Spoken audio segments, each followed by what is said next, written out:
चलिए आज हम बात करेंगे एआई से जुड़ी एक खबर के बारे में।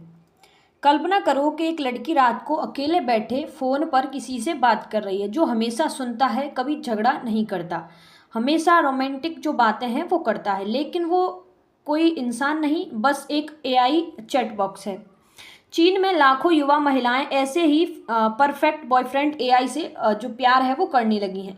सरकार बच्चों की संख्या है वो बढ़ाने के लिए शादी की जो अपील है वो बच्चे की अपील कर रही है, लेकिन ये जो एआई लवर्स हैं वो सब कुछ उल्टा कर रहे हैं। जन्म दर 75 साल से सबसे निचले स्तर पर है और ये वर्चुअल रोमांस असली रिश्तों को खत्म कर रहा है।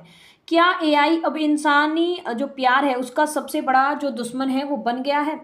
बीजिंग के लिए ये एक सिर्फ टेक्नोलॉजी नहीं, एक बड़ी जनसांख्यिकीय समस्या जो संकट है वो उभर कर सामने आया है। जैसे खबर की बात करें तो womens are falling in love with AI, it's a problem for Beijing, यानी कि ये बीजिंग के लिए एक प्रॉब्लम बनकर निकल कर आई है। जैसे कि वहाँ की जो महिलाएं हैं वो एआई के साथ जो प्यार है वो करने लगी हैं। As a China graphical with a screening population and historical low birth rate, people are finding romance with chatbox instead. New York ये जो महिलाएं हैं वो कृत्रिम जो बुद्धिमत्ता यानी कि एआई से प्यार करने लगी हैं और ये बिजिंग के लिए एक बड़ी जो समस्या है वो उभर कर आई है, जो काफ़ी क्रिटिकल जो हो सकती है आगे चलकर। जैसे कि बात करें एआई कंपेनियन वर्चुअल बॉयफ्रेंड का जो बढ़ता ट्रेंड है और क्यों ये इतना जो पॉपुलर हो रहा है। तो एआई जो जैसे कि जो परफेक्ट जो पार्टनर्स हैं उनकी बात करें तो एआई बॉयफ्रेंड हमेशा उपलब्ध रहते हैं, कभी झगड़ा नहीं करते, गुस्सा नहीं करते, आपकी हर बात सुनते हैं, याद रखते हैं, फिर कस्टमाइज पर्सनालिटी जैसे कि लुक्स और लैक बैक जो स्टोरीज हैं और जो व्यवहार हैं वो चुन भी सकते हैं। रियल लाइफ डेटिंग की थकान की बात करें तो शहरी पढ़ी लिखी महिलाएं जैसे कि 25 से 30 साल की उम्र की जो ट्रेडिशनल डेटिंग से दूर रही हैं, वो वजह है कि पैट्रिक आर्कल फैमिली प्रेशर, करियर जो सेक्रीफाइस और जेंडर असेंबलिटी यानी कि पुरुष ज़्यादा हैं। शादी के बाद जो महिलाएं हैं वो जिम्मेदारियां लेती हैं और जो रिजेक्शन है उसका काफ़ी डर रहता है। भावनात्मक सपोर्ट की बात करें तो काम के बाद थकान, लोनलीनेस या प्राइवेट चिंताएं शेयर करने के लिए एआई सेफ स्पेस देता है। कई महिलाएं कहती हैं कि रिलेशनशिप आरामदायक है और इसमें कोई नो प्रेशर है, लेवल जो प्रेशर है उसका कोई भी जो वजह है वो सामने नहीं आती है। जेंडर फ्लिप की बात करें तो पश्चिमी जैसे कि अमेरिका में ज़्यादातर जो पुरुष हैं वो एआई गर्लफ्रेंड बनाते हैं, लेकिन चीन में महिलाएं एआई बॉयफ्रेंड चुन रही हैं। वजह है महिलाओं को इमोशनल वैल्यू और रेस्पेक्ट चाहिए जो कि रियल में मुश्किल मिलती है। कुछ आंकड़े और उदाहरणों की बात करें 2025 से 26 के बीच में तो मिनीमैक्स कंपनी के जो जेंकी जो ऐप है उसमें ग्लोबल टाल्की में 147 बिलियन प्लस यूजर्स ने सितंबर 2025 तक ये जो है यूज़ किया है। जोबेंगडाओ जैसे प्लेटफॉर्म पर जो ज़्यादातर जो यूज़र्स हैं वो महिलाएं हैं, 5 मिलियन प्लस यूज़र्स का जो बहुमत है वो इसमें है।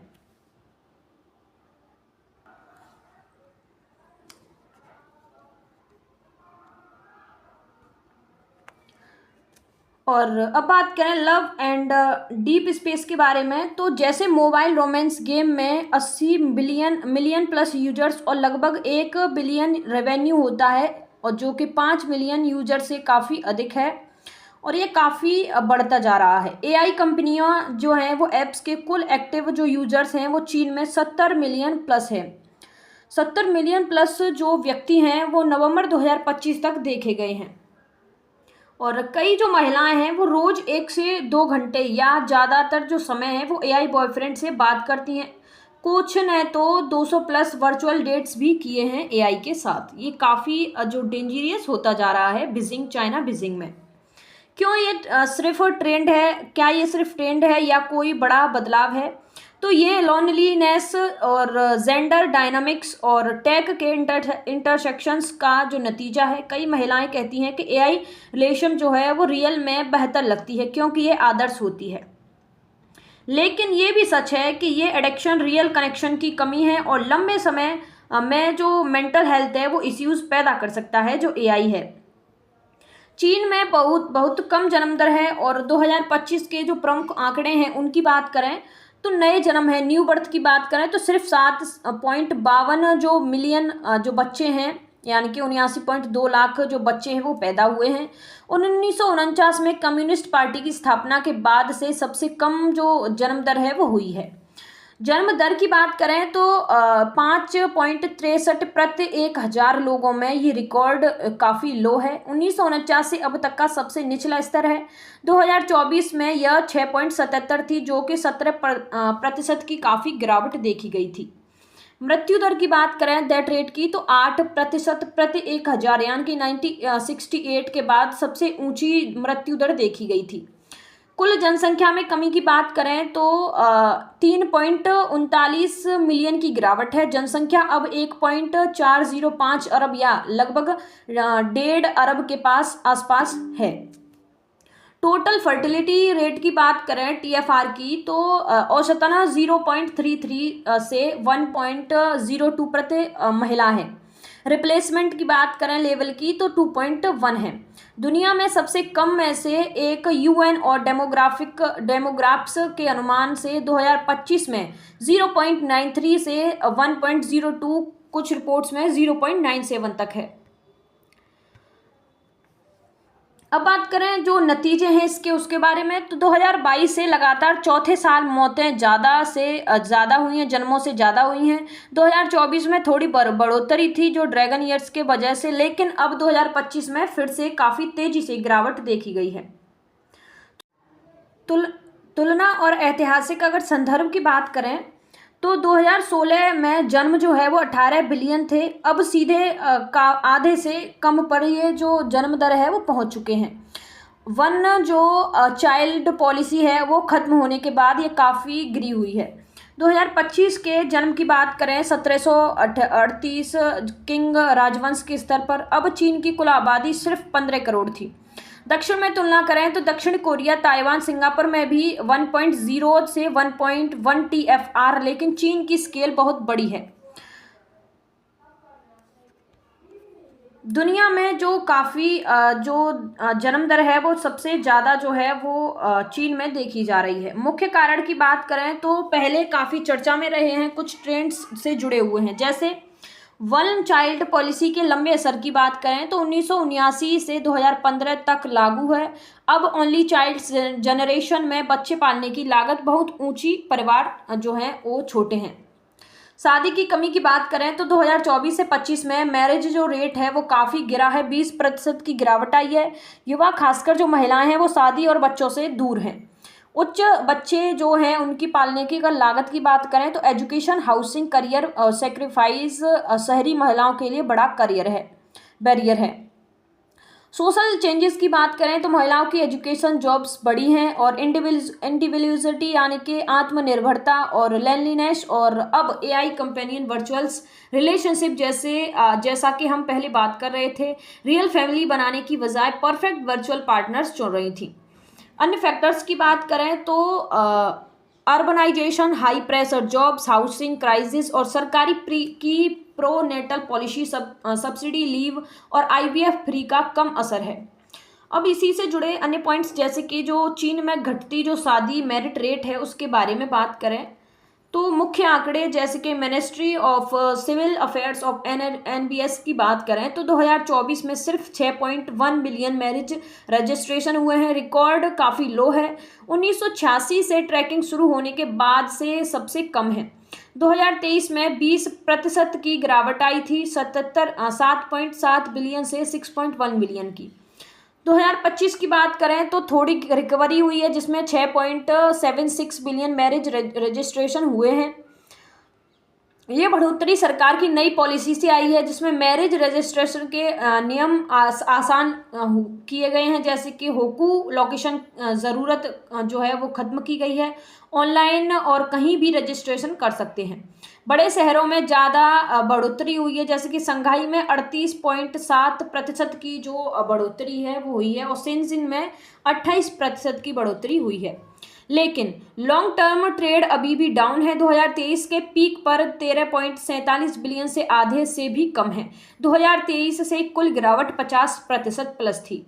फर्स्ट मैरिजेस की बात करें तो 2024 में सिर्फ 9.17 मिलियन यानी कि लगभग 10 बिलियन से नीचे पहली बार हुआ है। 2013 से 6.1 से 6.1.57% कम हुआ है। इसके कम होने के मुख्य जो आंकड़े हैं वो क्या है, यानी कि डिक्लाइन के पीछे के जो आंकड़े हैं वो क्या है। तो युवा में जो आबादी है उसकी कमी, युवा आबादी में जो कमी है वो काफ़ी कम है। जैसे वन चाइल्ड पॉलिसी के असर से मैरिज एज काफ़ी जनसंख्या घट रही है। आर्थिक प्रेशर की बात करें तो high housing cost, job uncertainty और ग्रेजुएशन के बाद अपॉर्चुनिटी और बच्चे पालने की लागत बहुत ऊंची है। सोशल और कल्चरल शिफ्ट की बात करें तो युवा शादी से दूर है। करियर प्रायोरिटी, इंडिपेंडेंसी और पैट्रियार्कल जो फैमिली है एक्सपेक्टेशन, शादी के बाद घरेलू काम, बच्चे से थकान है। खासकर महिलाएं हैं, रियल डेटिंग में रिस्क है ज़्यादा और एआई काफ़ी बेहतर बता रही हैं। एआई कंपेनियन वर्चुअल बॉयफ्रेंड्स की बात करें तो उसके ट्रेंड की, तो जैसा हम पहले बात कर रहे थे कि लाखों महिलाएं एआई से इमोशनल रोमांटिक कनेक्शन बना रही हैं। ये परफेक्ट पार्टनर है, कोई झगड़ा नहीं, कोई सपोर्टिव, हमेशा सपोर्टिव है। इससे रियल शादी रिलेशनशिप की ज़रूरतें कम हो रही हैं। और एनवाईटी रिपोर्ट्स के अनुसार ये बिजिंग के लिए एक बड़ा इश्यू बनकर उभरा है। जेंडर इम्बैलेंसी और पोलराइजेशन की बात करें तो पुरुष ज़्यादातर वन चाइल्ड से, लेकिन महिला ज़्यादा चुनिंदा हो गई हैं। ऑनलाइन सोशल मीडिया से इंडिपेंडेंसी और इक्वलिटी की सोच बढ़ी है। अन्य फैक्टर्स जैसे कि rate, marriage age, single life को अब स्टिग्मा नहीं, हाई एजुकेशन लेवल कह रहा है। चीन में जनसांख्यिकीय संगठन और डेमोग्राफिक क्राइसिस 2025 के लेटेस्ट जो आंकड़े हैं उनकी बात करें तो कुल जनसंख्या जैसे कि 1.405 अरब थी, 2024 में 3.39 बिलियन की कमी देखी गई है जो कि तेज गिरावट है। नए जन्मों की बात करें तो सिर्फ 7.92 मिलियन, लगभग 79 लाख जो 1949 में नए जन्म थे। पीपल्स रिपब्लिक ऑफ चाइना की स्थापना के बाद सबसे कम हुए हैं। जन्म दर की बात करें तो 5.63 प्रति 1000 लोगों में, जो कि रिकॉर्ड काफ़ी लो है। मृत्यु की बात करें तो 11.31 मिलियन, जो कि 1968 के बाद सबसे ज़्यादा है।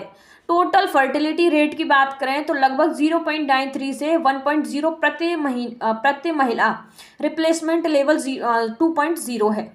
दुनिया में सबसे कम में से एक है। 60+ उम्र की आबादी की बात करें तो कुल का लगभग 23% जो 2024 में, जबकि लगभग 323 मिलियन जो कि 2023 में 1% की बढ़ोतरी देखी गई थी। नतीजे क्या हुए इसके, तो इसके नतीजे जैसे कि 2022 से लगातार चौथा जो साल है उसमें मौतें जन्मों से ज़्यादा थी। जनसंख्या में तेज गिरावट आई और ये ट्रेंड जारी रहने पर 2050 तक 100 से 150 बिलियन प्लस की कमी और 2100 तक आधी से भी कम, जैसे कि यूएन अनुमान 663 से 800 बिलियन तक गिर सकती है, ये अनुमान लगाया गया था। इसके मुख्य कारण क्या हैं, यानी कि ये जो गिरावट है इसके मुख्य कारण क्या है, जो कि हमारे टॉपिक से काफ़ी जुड़ा हुआ है। जैसे वन चाइल्ड पॉलिसी के लंबे असर की बात करें तो छोटे परिवार, ओनली चाइल्ड्स जनरेशन में बच्चे पालने की लागत जो है बहुत कम ऊंची है और सोशल नॉर्म्स बदल गए हैं। शादी में भारी कमी की बात करें तो 2024 से 25 में मैरिज की जो रेट है उसमें 20% प्लस गिरावट आई है। युवा महिलाएं शादी और बच्चे से दूर हैं। करियर इंडिपेंडेंसी पर काफ़ी जो प्रेशर है वो बना हुआ है। उच्च लागत और लाइफ स्टाइल की बात करें तो हाउसिंग, एजुकेशन, जॉब प्रेशर, बच्चे पालना एक्सपेंसिव और एग्जॉस्टिंग जो है वो लगता है। और एआई कंपेनियन वर्चुअल रिलेशनशिप की बात करें तो लाखों महिलाएं एआई परफेक्ट बॉयफ्रेंड चुन रही हैं। रियल शादी बच्चों की ज़रूरत कम हो रही है। जेंडर इम्बैलेंसी की बात करें तो पुरुष ज़्यादा लेकिन महिलाएं ज़्यादा चुनिंदा हैं। लेफ्ट ओवर जो वुमेन और लेफ्ट ओवर मैन काफ़ी चल रहा है। सोशल चेंज की बात करें तो इंडिविजुअलिज्म जो लेट मैरिज है, औसतन उम्र 28 से 29 है। सिंगल लाइफ को अब स्टिग्मा नहीं है। इससे जुड़े बड़े प्रभाव क्या हो सकते हैं, तो इकोनॉमिक की बात करें तो वर्किंग एज पॉपुलेशन कम है, लेबर शॉर्टिंग है, मैन्युफैक्चरिंग ग्रोथ पर असर है, पेंशन हेल्थ केयर पर भारी बोझ बन गया है। सोशल की बात करें तो बुजुर्गों की देखभाल, फैमिली स्ट्रक्चर टूटना और मेंटल हेल्थ इश्यूज काफ़ी बढ़ गए हैं। ग्लोबल की बात करें तो चीन की इकोनॉमी मिलिट्री पावर पर असर है, वर्क फोर्स कम होने से ग्रोथ स्लो है और दुनिया पर डिपेंडेंसी बढ़ गई है। पॉलिटिकल की बात करें तो बीजिंग की पावर और चीनी जो ड्रीम पर चुनौती है, अल्प और जनसंख्या अब स्ट्रक्चर कंस्ट्रक्शन बन रही है। चीन में युवाओं के लोनलीनेस और स्मार्ट एडिक्शन की बात करें, स्मार्टफोन एडिक्शन के आंकड़ों की, तो चीन दुनिया में स्मार्टफोन एडिक्शन रेट में नंबर 1 पर है, स्कोर 36.18। सऊदी अरब, मलेशिया, ब्राज़ील से काफ़ी आगे जो है वो बढ़ चुका है। स्मार्टफोन एडिक्शन में जो पूल्स प्रिविलेंस 28.49% है 2025-2026 मेटा एनालिसिस के आधार पर। कुछ स्टडीज में 27.9% से 29% तक एडोलेसमेंट जो है वो देखे गए हैं। चाइनीज यूनिवर्सिटी स्टूडेंट्स में 39.7 तक का जो रिपोर्टेड है, कुछ जो रिसेंट स्टडीज में देखा गया है। जो एडोलेसेसमेंट 10 से 19 साल में 141 बिलियन स्मार्टफोन यूजर्स और एडिक्शन रेट काफ़ी हाई हुआ है। युवाओं में एडिक्शन जो असर है अक्सर एक्सकेपिज्म और लॉस ऑफ कंट्रोल और विथड्रॉल से जुड़ा हुआ है। लोनलीनेस के जो आंकड़े हैं और जो ट्रेंड्स हैं उनकी बात करें तो जो आंकड़े हैं और जो ट्रेंड है उनकी बात करें तो युवाओं में जो लोनलीनेस एक एपिडेमिक की तरह फैल रही है और कॉलेज स्टूडेंट में लोनलीनेस बढ़ रही है। स्मार्टफोन एडिक्शन जो अकेलेपन और एंजाइटी और डिप्रेशन क्लेड को बढ़ाता है। एक 2026 स्टडी में 10.6% जो एडोलेट्स में क्लेड और एडिक्शंस इसमें डायरेक्ट जो रोल है वो देखा गया है और अकेलेपन और एडिक्शन को बढ़ाती है और एडिक्शन लोनलीनेस को और गहरा करता है। साइंसिन और लोनलीनेस मोबाइल फोन एडिक्शन का चेन है। सोशल सपोर्ट जो कम होने से लोनलीनेस बढ़ती है, जो एडिक्शन को 64.71 तक मीडिएट करती है। क्यों इतना बढ़ रहा है, तो कारण और इसके कनेक्शंस की बात करें तो हाई स्मार्टफोन यूजर से काफ़ी बढ़ रहा है। रोज 4 से 6 घंटे प्लस यूज, फिर नाइट टाइम में 11 PM से 1 PM तक लोनलीनेस के समय फ़ोन पर ज़्यादा बातें करना। सोशल चेंज की बात करें तो अर्बनाइजेशन, जॉब प्रेशर जो है, फैमिली से दूर रहना और रियल सोशल इंटरेक्शन कम होना। एआई कंपेनियन के रोल की बात करें तो अकेलेपन से बचने के लिए युवा, खासकर महिलाएं, एआई बॉयफ्रेंड गर्लफ्रेंड चुन रहे हैं, लेकिन ये रियल कनेक्शंस को और कमजोर कर रहा है। मेंटल हेल्थ लूप की बात करें तो एडिक्शन, सोशल विदड्रॉल, ज़्यादातर अकेलापन और addiction, social anxiety, depression, interpersonal problems काफ़ी बढ़ गई हैं। परिवार स्कूल की बात करें तो पेरेंटेबल इन्वॉल्वमेंट कम होने से एडिक्शन बढ़ता है और अच्छा फैमिली फंक्शनिंग जो है वो प्रोजेक्टिव है। चीन में सरकारी जो रेगुलेशन और जो चिंता हैं उनके मुख्य जो सरकारी जो चिंताएं हैं वो क्या बताई गई हैं, तो जनसंख्या संकट पर काफ़ी असर देखा गया। युवा महिलाएं एआई परफेक्ट बॉयफ्रेंड से इमोशनल रोमांटिक जुड़ाव बना रही हैं, जिससे रियल शादी, रिलेशनशिप और बच्चे पैदा करने की जो इच्छा है वो कम रही है। जन्म दर 75 सालों से सबसे कम, शादियां 20% प्लस से कम, और ये ट्रेंड सब इसे और बिगाड़ रहा है। एडिक्शन और मेंटल हेल्थ की रिस्क की बात करें तो एआई कंपनीज से ओवर डिपेंडेंसी और एडिक्शन, सोशल विदड्रॉल, डिप्रेशन और सुसाइड रिस्क बढ़ रहा है। युवाओं में लोनलीनेस पहले से हाई है, एआई इसे फिक्स करने की बजाय और गहरा सकता है। सोशल ऑर्डर और वैल्यूज़ की बात करें तो एआई सोशल एडिक्शन को रिप्लेस कर रहा है, जो फैमिली, मैरिज और सोशलिस्ट कोर जो वैल्यूज़ हैं और जैसे कि फैमिली यूनिट्स, नेशनल डेवलपमेंट के खिलाफ हैं। सरकार इसे अनहेल्दी एक्सपेरिमेंट्स जो है वो मानती है। माइनर्स और वनरेबल जो ग्रुप्स हैं उनकी बात करें तो बच्चों, खासकर नाबालिग पर इमोशनल जो कंपेनियनशिप का असर है, डेटा प्राइवेसी और हार्मफुल कंटेंट, सोसाइट वायलेंसी, ऑब्जेनिटी का खतरा है। नेशनल सिक्योरिटी की बात करें तो एआई से मिस इन्फॉर्मेशन, क्राइम्स प्रमोशन या इमोशनल मैनिपुलेशन का रिस्क है।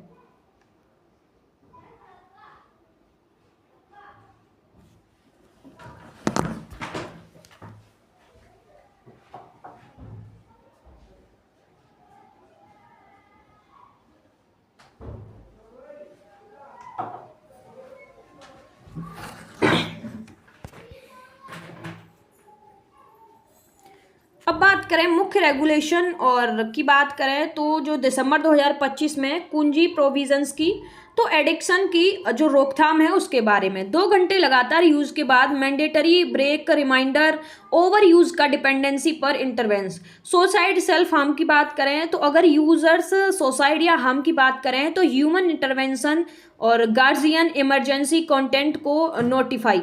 माइनर्स प्रोटेक्शन की बात करें तो नाबालिग के लिए गार्जियन कंसेंट जरूरी है। गार्जियन कंट्रोल फीचर्स और कंटेंट जो रेस्ट्रिक्शंस की बात करें तो AI content socialist core values से मैच करना चाहिए। When suicide promotions, emotionally manipulation, obscenity, violence, gambling, national security threat या सोशल विथड्रॉल को बढ़ावा है।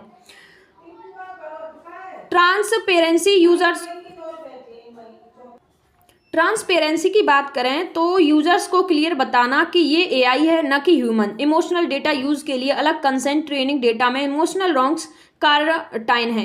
रिपोर्ट और असाइनमेंट की बात करें तो कंपनियों को सिक्योरिटी असाइनमेंट पास करना, गवर्नमेंट को रिपोर्ट करना जरूरी है। पॉजिटिव यूज की बात करें तो एल्डरली कंपेनियनशिप, कल्चरल प्रमोशंस को एक्सरेट करना सेफ्टी के साथ है। जेंडर डिफरेंसी की बात करें तो ग्लोबल अमेरिका के बारे में बात करें मुख्य जेंडर डिफरेंसी की, तो एआई कंपनीज ऐप जो हैं इनके यूजर से 70 से 80% जो पुरुष हैं वो अट्रैक्ट हो रहे हैं।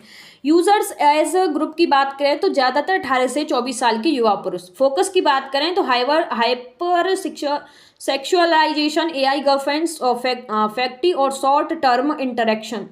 वजह पुरुषों में जो इनसिक्योरिटी और लेनीनेस और रेडिकलाइजेशन और डेटिंग ऐप बर्नआउट। चीन की बात करें तो एआई कंपनीज मार्केट में महिलाएं बहुमत में हैं। मुख्य यूजर जैसे 25 से 30 साल की पढ़ी लिखी जो युवा हैं वो। फोकस है एआई बॉयफ्रेंड, इमोशनल सपोर्ट और रेस्पेक्ट और अनकंडीशनल केयर के बारे में।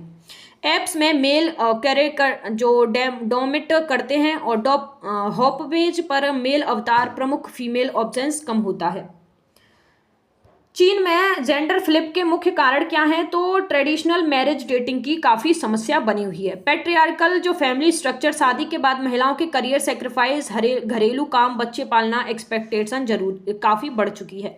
सोशल इकोनॉमी प्रेशर की बात करें तो महिलाओं की एजुकेशन, जॉब्स बढ़ी हैं, इंडिपेंडेंसी लेकिन शादी से दूर हैं। लोनलीनेस हाई है, काम का प्रेशर है, फैमिली से दूर और रियल कनेक्शन कम है। कल्चरल इन्फ्लुएंस की बात करें तो ओटोमी गेम्स जिनमें उनका बोम, लव एंड डीप स्पेस जैसे गेम्स में महिलाएं एआई लाइक्स रोमांटिक कैरेक्टर से जुड़ी हुई हैं। एआई कंपनीज को सर्वर से भी माना जाता है। महिलाएं रिलेशनशिप में ज़्यादा चाहती हैं, वो प्रैक्टिस करती हैं म्यूचुअल और रेस्पेक्ट और ओपनली पूछना उनके लिए बना हुआ है। चीन में कल्चरल और सोशलिस्ट जो शिफ्ट है, मुख्य कल्चरल और सोशल जो बदलाव हैं उनकी बात करें तो ट्रेडिशनल मैरिज और फैमिली से रेजिक्टेशन। युवा अब शादी और बच्चे के जो प्रेशर है या बोझ है वो मानते हैं। वजह है पैट्रियार्कल फैमिली स्ट्रक्चर, बाद महिलाओं के करियर छोड़ना, बच्चे, घरेलू काम करना वो काफ़ी बढ़ चुका है, जो कि काफ़ी प्रेशर वो महसूस करती हैं। महिलाएं कहती हैं कि रियल डेटिंग से रिस्क ज़्यादा है, हैरेसमेंट और असमान, इमोशनल लेबर और डिसअपॉइंटमेंट। इंडिविजुअलिज्म और लो डिज़ायर लाइफस्टाइल की बात करें तो टिंग पिंग हाई प्रेशर कॉम्पिटिशन्स से रिजेक्ट और कम महत्वाकांक्षा, कम काम, ज़्यादा जो रेस्ट है। एआई वर्चुअल रोमांस के नए नॉर्म की बात करें तो लाखों महिलाएं एआई बॉयफ्रेंड से परफेक्ट रिलेशनशिप बना रही हैं। हमेशा उपलब्ध, सपोर्टिव, कोई झगड़ा नहीं, कस्टमाइज, अच्छा व्यवहार, यह आरामदायक है, नो प्रेशर लगता है। महिलाएं कहती हैं कि रियल डेटिंग अब अनरियल लगती है। जेंडर डायनामिक्स में बदलाव की बात करें तो महिलाओं की एजुकेशन, जॉब्स बढ़ी है, आर्थिक इंडिपेंडेंसी, पुरुषों एवं डिपेंडेंसी कम हुई है। सरकारी वर्सेस सोसाइटी जो टकराव है उनकी बात करें तो सरकार प्रो नेटल पॉलिसीज चला रही है लेकिन युवा रिजेक्ट कर रहे हैं। ये शिफ्ट सोशलिस्ट कोर वैल्यूज के खिलाफ है। सरकार जो है वो एआई पर रेगुलेशन ला रही है। एआई चीन में एआई टेक बॉम 2025 से 26 में बहुत तेजी से बढ़ा है। मुख्य आंकड़े और ग्रोथ की बात करें तो कोर एआई इंडस्ट्री रेवेन्यू 2025 में 1.2 ट्रिलियन युआन से तक बढ़ा है। 62 प्लस एआई कंपनीज ऑपरेट कर रही हैं। इंटेलिजेंसी कंप्यूटिंग पावर की बात करें तो जब 2025 में 1590 इप्लॉप्स हाई जो स्केल है काफ़ी हुआ है। ओपन सोर्स मॉड्यूल्स के ग्लोबल शेयर की बात करें तो 2025 के अंत में सिर्फ 1.2% से 2025 में 30% तक पहुंचा है। प्राइवेट इन्वेस्टमेंट की बात करें तो 2025 में चीन का एआई इन्वेस्टमेंट 9 से 10 बिलियन था, लेकिन 2025 में और इसमें बढ़ोतरी हुई है। इकोनॉमिक इंटीग्रेशन की बात करें तो जो 15वें 5 ईयर प्लान में 2026 से 30 में एआई को 90% इकोनॉमी में इंटीग्रेशन करने का टारगेट है। एआई प्लस एक्शंस प्लान के तहत इंडस्ट्री, मैन्युफैक्चरिंग और हेल्थ केयर रोबोटिक्स में बदलाव। एआई मैन्युफैक्चरिंग की बात करें तो 2025 के अंत तक 30% प्लस लार्ज स्केल फैक्ट्रीज में एआई डिप्लॉय हो चुका है। इन्फ्लेशन, क्वालिटी और इंस्पेक्शन में इंप्रूवमेंट देखा गया है। प्रमुख ब्रेक थ्रू और कंपनीज की बात करें तो डीप सेक 2025 में दुनिया को शॉक दिया। कम कॉस्ट पर हाई पावर मॉड्यूल्स और ओपन सोर्स में ग्लोबल लीडर्स। एलिबाबा की बात करें तो 400 plus open models, billion plus downloads. MiniMax और जिपिंग एआई और मोनसोर्ट एआई की बात करें तो कंपनीज एप्स में बूम है, जिसमें 147 प्लस बिलियन यूजर्स हैं। और आईपीओएस और फंडिंग में जो बड़े राउंड्स हैं। चिप और हार्डवेयर की बात करें तो कंब्रियन कॉन, मोर थ्रीड्स, मीटा एक्स टॉप रैंकिंग में है। और नवेडिया का चीन मार्केट शेयर जो है वो 2025 से 54% से 2026 में 8% तक की जो गिर सकता है। रोबोटिक्स और एबोटिक जो एआई है उसकी बात करें तो ह्यूमनाइज और रोबोट्स बेन कंप्यूटर जो इंटरफेस फ्लाइंग जो कोर्स उस पर फोकस पड़ा है। 2026 में कमर्शियल एडॉप्शंस का पीक था। निष्कर्ष की बात करें तो चीन में महिलाओं का एआई से इमोशनल रोमांटिक जुड़ाव बढ़ रहा है, जो सरकार की जनसंख्या बढ़ाने की कोशिश को बड़ा झटका दे रहा है, क्योंकि ये ट्रेंड शादियों और जन्म दर को और तेजी से गिरा रहा है। धन्यवाद। Thanks for watching our videos.